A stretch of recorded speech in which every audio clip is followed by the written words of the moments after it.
Here are some problems on sample problems on electromagnetic induction and Lenz's law and the recent topic. The first few problems are just conceptual, but it's very important for you to understand that concept. So here's the first problem. This is also already explained in my lecture slide. So here's the metal plate. It's a metal rectangular or square metal plate, and it's moving in with constant velocity v, right, in magnetic field, okay, external magnetic field. So this is the magnetic field which is out of the page. The symbol dot means out of the page, right? So magnetic field is like that. So you're moving this metal plate in this direction with some velocity v. So it's acting, draw the charge distribution due to the electromagnetic induction. So it's asking you to draw the induced charges, charge separation. We know when you move a metal plate like that in magnetic field, it induces charges, right, and it induces voltage because of charge separation. So then just use the right hand rule. So just a reminder again from our previous chapter, right hand, this is a very important rule. Right hand curl rule to find the force, right? It finds the magnetic force on a moving charge because this metal has plenty of electrons, free electrons, right, that can move. So here's the rule. First, point your fingers towards the velocity and curl your fingers towards the magnetic field, and thumb is the direction of the magnetic force. So the positive, this is the force, first of all, magnetic force, right, based on that rule. And that means this is the direction of the positive charge. So positive charge would move in that direction, and negative charge obviously will move in the opposite direction. So that's how the charge gets separated. And because of this charge separation, polarization of charges, you get the voltage, right? So voltage between these two. That's called induced voltage. And you know the formula. So next is a bar magnet is, the north pole of the bar magnet is pushed towards the loop as shown. Which of the following is true? So what current do you get? Do you get clockwise induced current, counterclockwise induced current, or no current? Definitely it gets current. So let's see. So first, so you're inserting magnetic north, right? So here's the first, you have to draw the external magnetic field on the loop. So this is the loop. This is the external magnetic field. Right? The magnetic field always goes from north to south. So the bar magnet exerts magnetic field. So this is the B external, you can say, the magnetic field on the loop. Now, since it is moving towards the loop, the flux, magnetic flux, right? That's the next thing. Magnetic flux is increasing, right? You have to first decide increasing or decreasing. Magnetic flux through the loop, right, is increasing. So then from Lenz's law, remember Lenz's law said when the flux is increasing, it will induce a current in a loop, so that it has to oppose, right? If the flux is increasing, the induced magnetic field has to oppose, right? See the relation, oppose. So the induced current in the loop will be in such a way that it will oppose, right? Oppose means now the induced field has to be, this is the induced field, right? This is the induced field due to the loop, has to be in upward direction. So in order to produce the magnetic field, induced field in upward direction, you need a counterclockwise current. So this is the right answer. Because remember, if you have a loop, if you have counterclockwise current, you have a magnetic field at the center in upward direction. Whereas if you have a clockwise current, right, you have magnetic field at the center in downward direction, right? This is for clockwise. So this is the thing you have to understand. So you get counterclockwise current in this example in the loop. So here's the next one. Again, same thing, understanding Lenz's law. So you have two circuits. The upper loop is connected to the battery, so it can supply the power. This is the switch, And another second loop, circular loop, is placed pretty close to the first one, bottom one, and it's acting immediately after the switch is closed, switch is turned on. What can you say about the current in the loop? So immediately, the moment you turn the switch on, what current do you get in the load loop? Do you get clockwise current, counterclockwise current, or no current? So I try to explain here. So as you turn the switch on, right, since the positive is here, so you get counterclockwise current here. On the top loop, you have counterclockwise current, right? And counterclockwise current produces upward magnetic field. So this is the B external, right? This is the B external. This is the magnetic field produced by the loop on the bottom loop. And since you are turning in, magnetic flux, right, is increasing, right? Because at the moment you turn the switch on, the current is in increasing order, so flux is increasing. So based on Lenz's law, if it is increasing, it has to be induced, right? Be induced has to oppose, right? Just like before. If the flux is increasing, the induced field has to oppose that, right, from the conservation law. So this is the B induced. Okay. So the bottom loop will get currents in such a way that it will oppose the external field. Since the external field is in upward direction, the induced field has to be in downward. And to produce a downward magnetic field at the center within the loop, you need a clockwise current. So you get clockwise current. So you get clockwise induced current. So here's one more conceptual question on understanding Lenz's law. So you have it says a circular coil, placed in uniform magnetic field. Magnetic field is into the page, right? And it says, what would be the direction of the induced current in the coil, like this loop coil, if the coil is squeezed into oval, something like that. So first of all, as you squeeze it into oval, what about the magnetic flux passing through this loop? So obviously when you squeeze, magnetic flux is decreasing, right?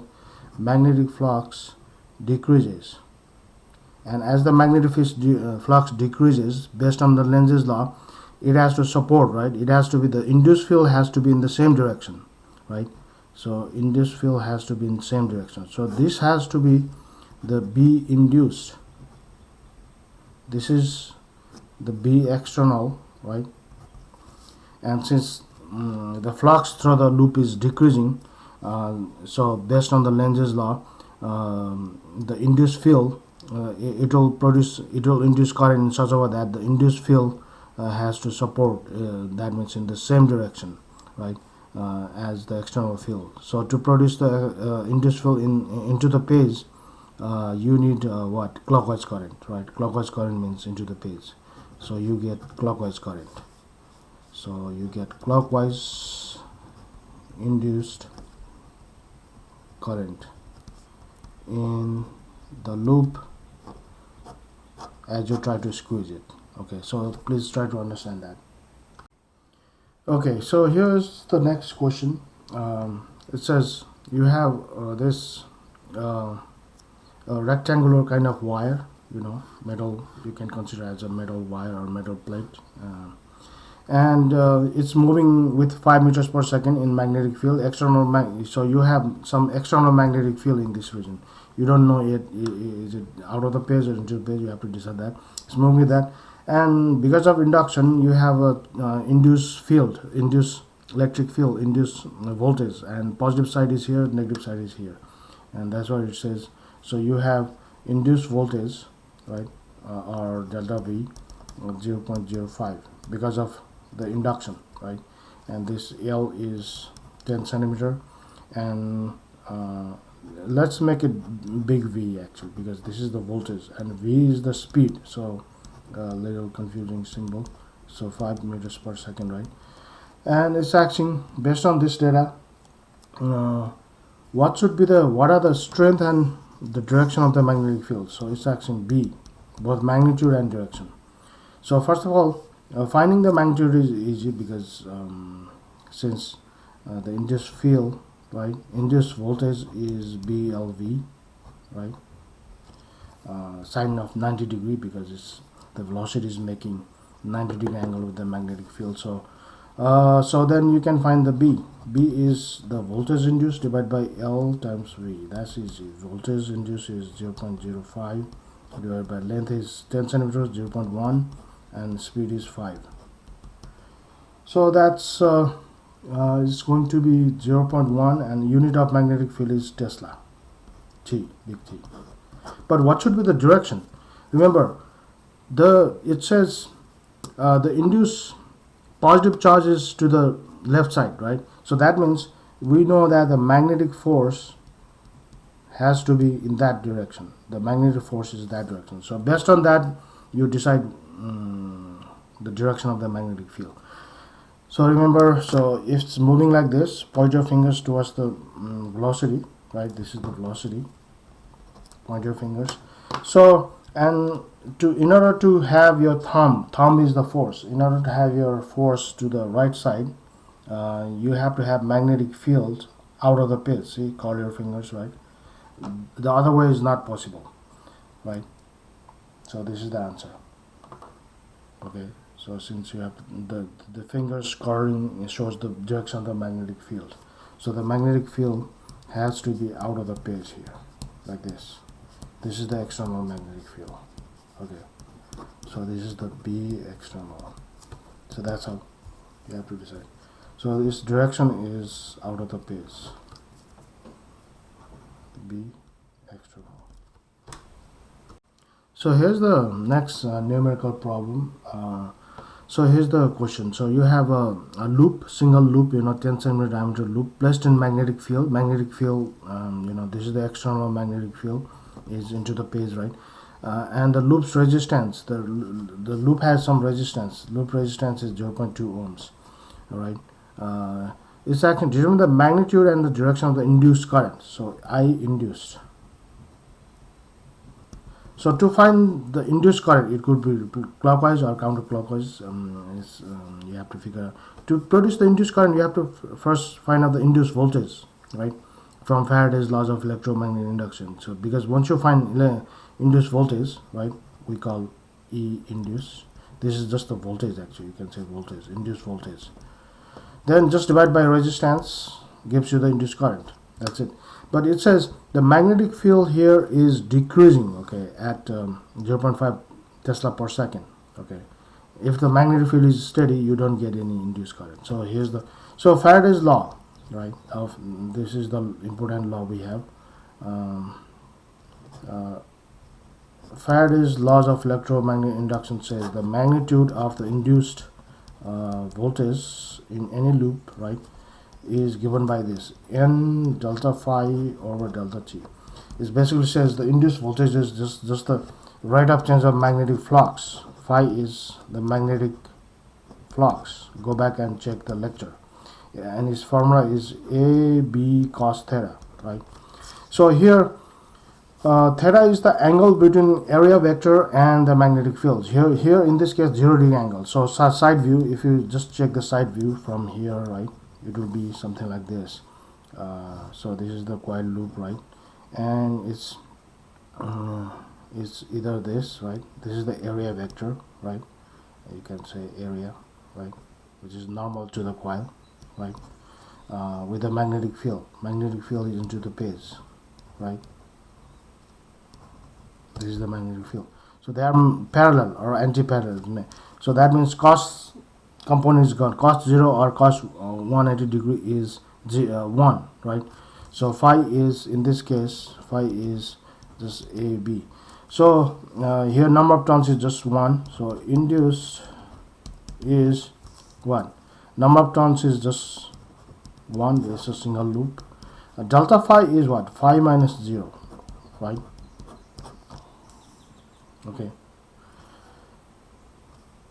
Or you can just, right now, you can just, I'm sorry, delta AB over delta T, right? So area is constant. Here you are not changing the area, you're just changing the magnetic field. So delta B over delta T. This is the rate of change of magnetic field, and it's given. It says 0.5, right? Delta B over delta T is 0. And area, it's a circular loop, so it's pi r square. I'm going to call small r because big R represents the resistance. So delta B over delta T is the rate of change of magnetic field. So you're changing the magnetic field at 0.5 Tesla per second. So radius of the loop is 5 centimeter, 0.05, and this is 0.5, right? That's given. So that's the induced magnitude of the induced voltage. So you get induced voltage as this is the induced voltage, right? So calculate that, right? So let me calculate that. So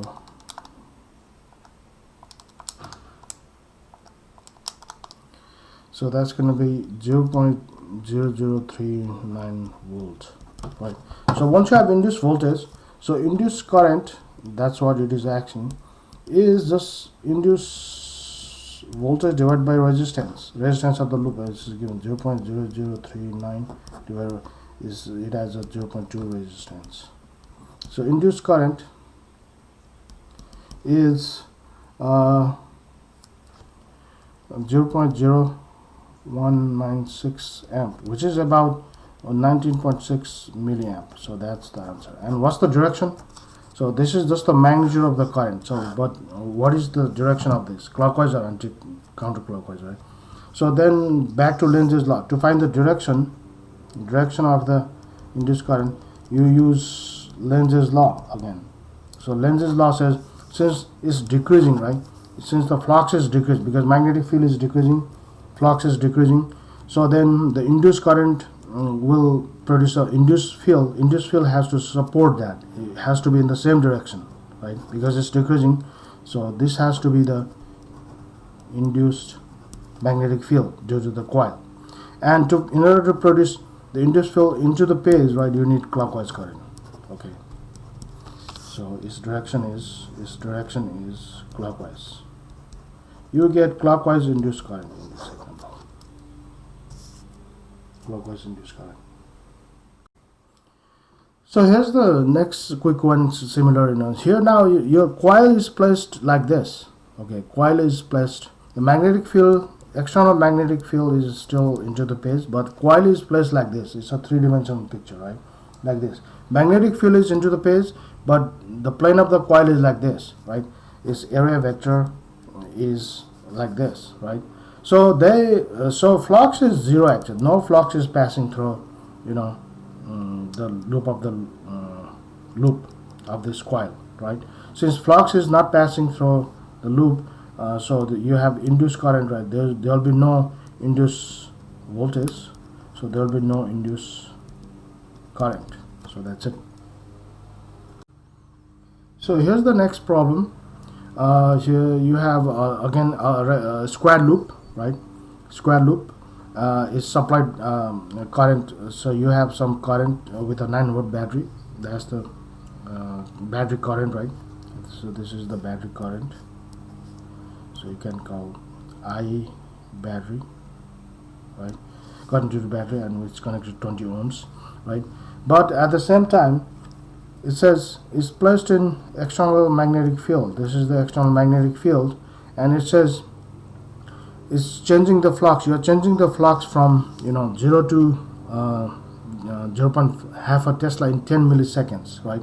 So delta B over delta T, which is the rate of change of magnetic field, is 0.5 minus 0 divided by in 10 milliseconds. 10 milli means decimal 3. So you have to first find that out. Is 50 Tesla per second, and it's increasing, right? So you increase the magnetic field, right, at this rate, right?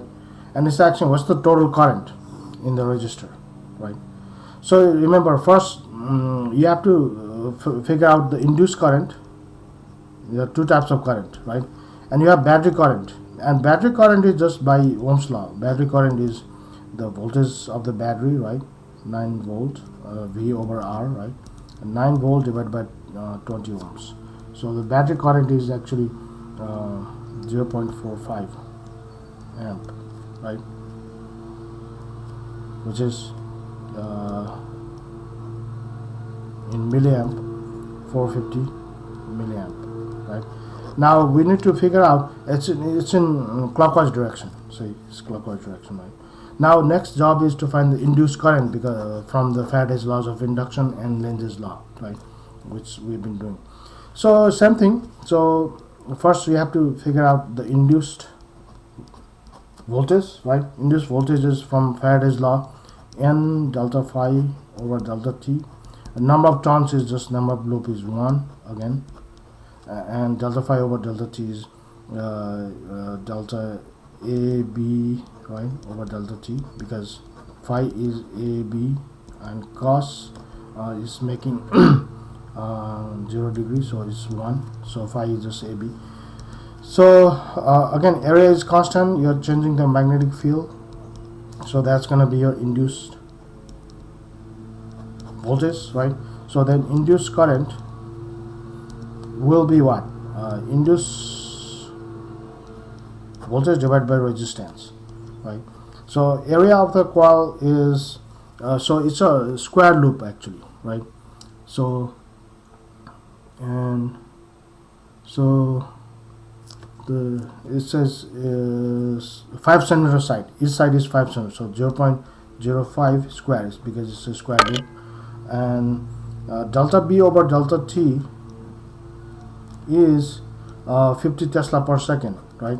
It's increasing, the magnetic field is increasing at 50 Tesla per second. That's what we first found, and you have to divide by the resistance of the loop, which is just the resistance of this resistor, right, because this has no resistance. So 20 ohm is the total resistance. So this is the induced current in the loop because of the change in magnetic field, and this is, you will see, 0.00625 amp, which is 6.25 milliamp. Okay, first, and then what about the direction? So since the flux is increasing, right, flux increasing because you are increasing the magnetic field, flux is increasing, so the induced field has to oppose that, right.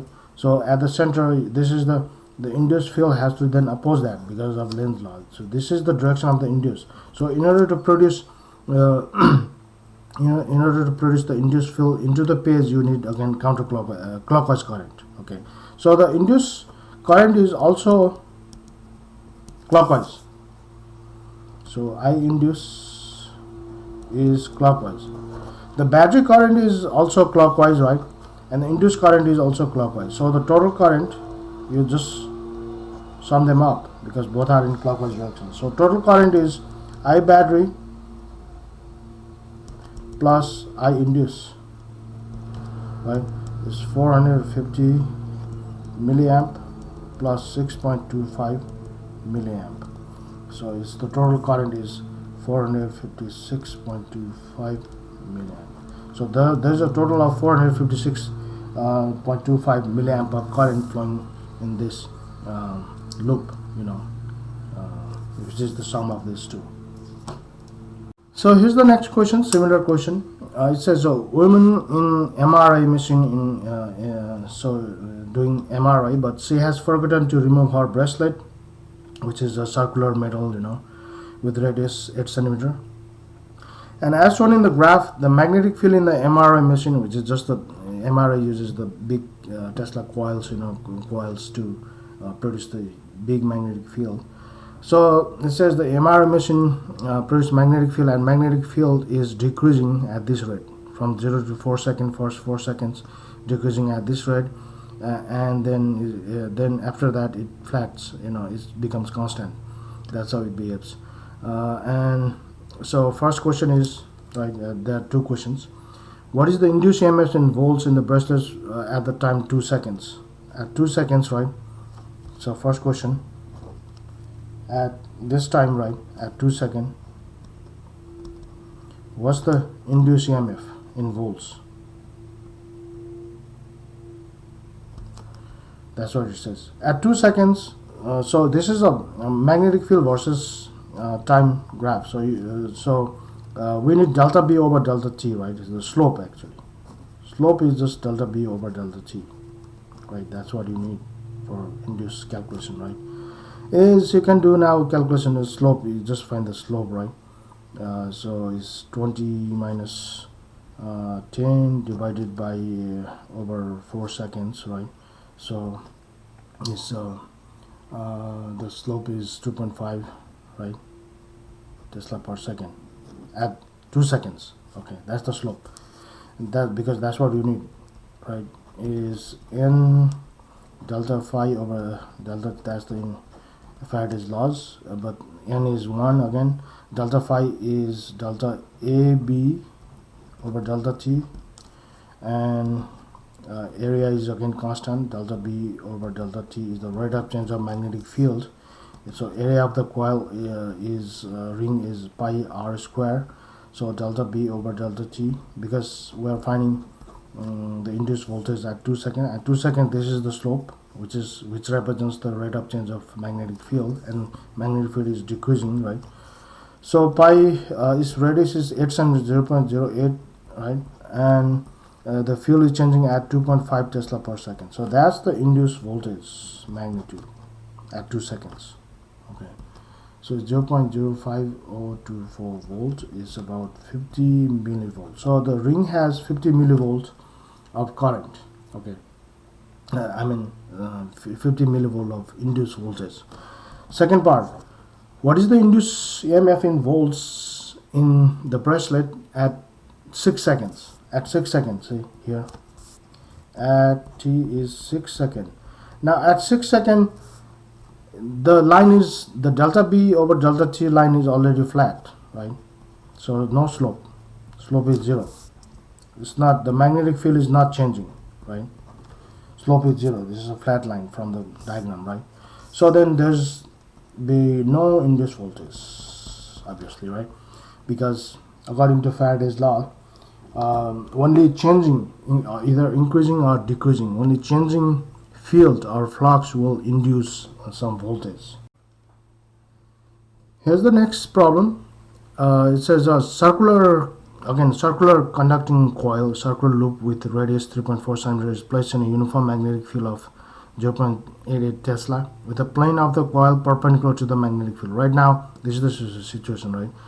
And then it says the coil is rotated by 90 degrees above the axis in 0.22 seconds. So right now, this is the coil loop, right? And then it says it is rotated, right? Magnetic, you still have magnetic field, right, which is out of the page. But now the coil is rotated by 90 degrees. So the coil will look something like that from this view, right? Something like that. So within how much seconds? So within 0.22 to 222 millisecond, you rotate the coil from this to this orientation, right? So obviously flux here is what? 0, right? Flux here is AB. You got the maximum flux passing through the loop, but when you orient the coil from here to here, no flux will pass through the loop, and that's it. And from here, what is the average induced EMF in the coil? First question is asking what's the average induced voltage during this process, right? And then again do the same thing, n delta phi over delta T, right?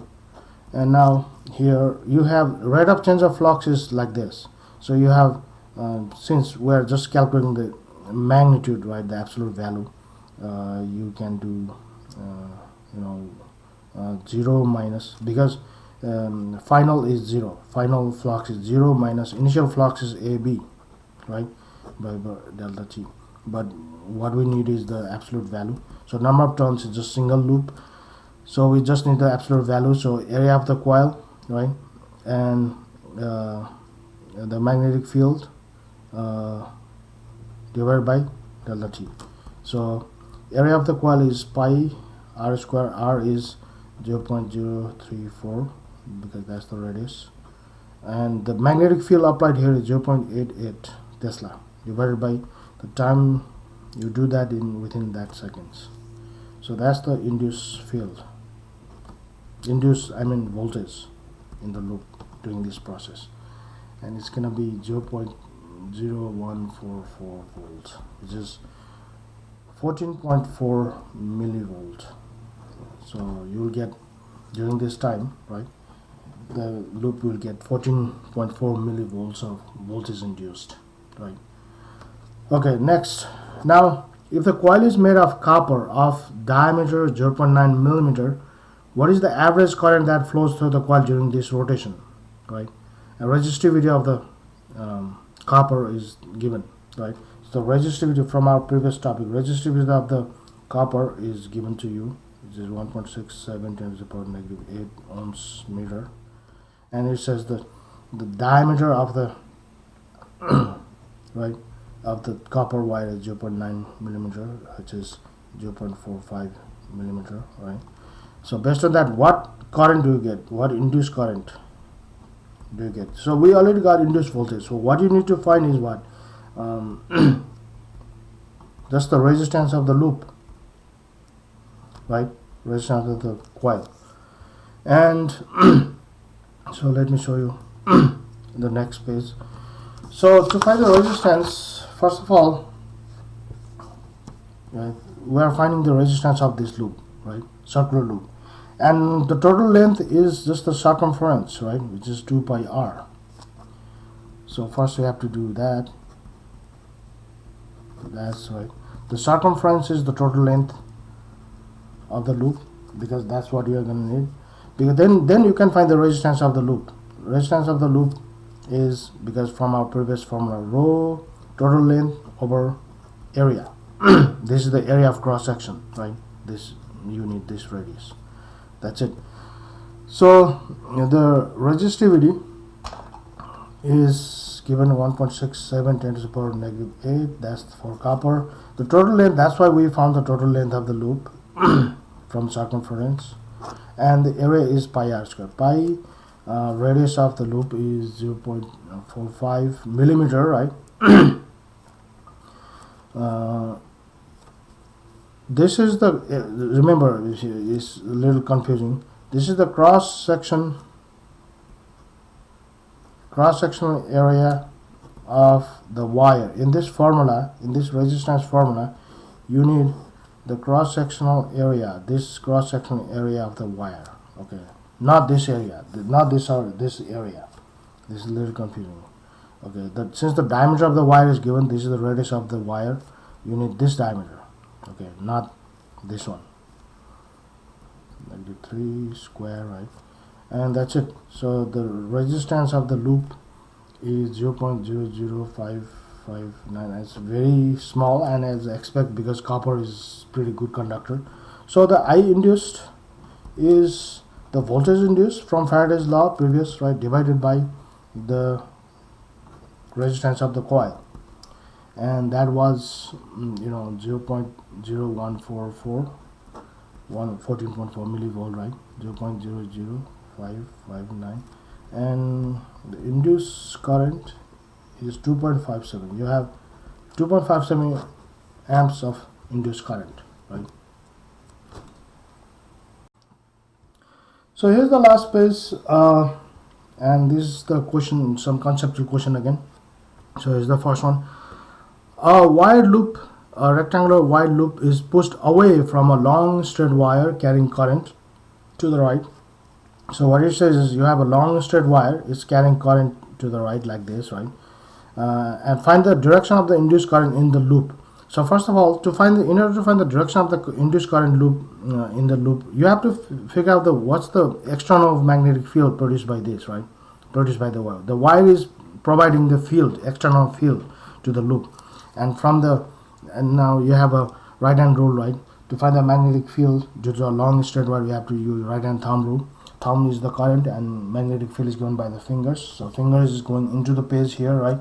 So that's the first thing you have to figure out. This is the magnetic field due to the wire. The wire is providing the magnetic field. You can have external field, which is the B due to the wire, right? In this region. Now it's pushed away. This loop is tiny loop is moving away. So flux is decreasing, right? Because you're moving away from the wire. So this magnetic field is decreasing, right? The magnetic field, this external magnetic field, is weakening as you're moving away.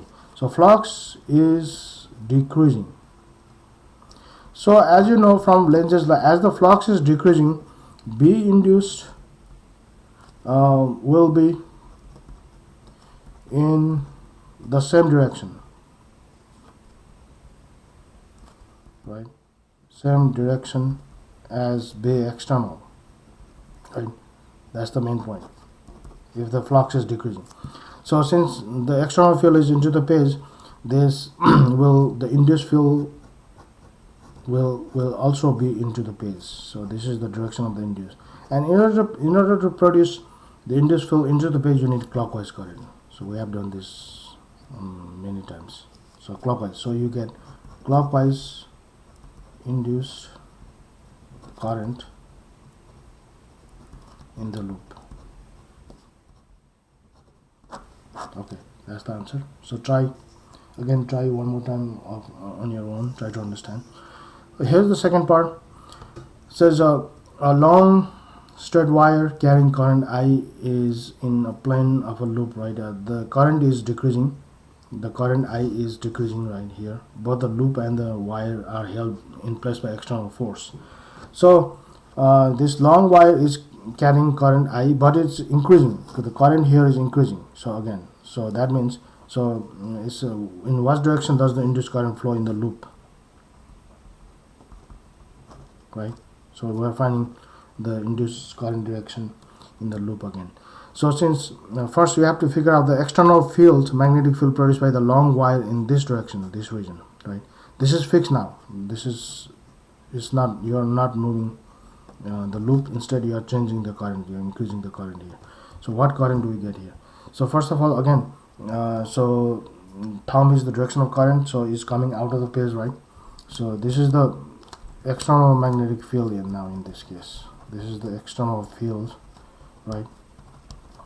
Which is B external is B wire, and it says you're increasing the current, so flux is increasing. Flux through this loop is increasing. Why? Because magnetic field is increasing, right? Because you're increasing the current. So flux is increasing order, right?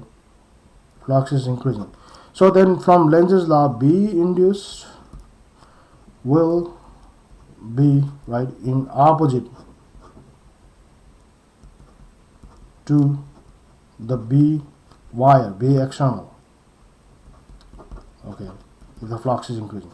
So then this will induce its own magnetic field so that it will oppose. So it has to oppose. So oppose means this is the B induced, right?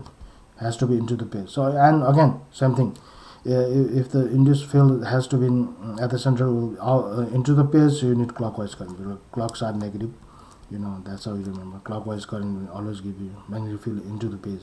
So again, clockwise current, induced current in the circular loop. Okay.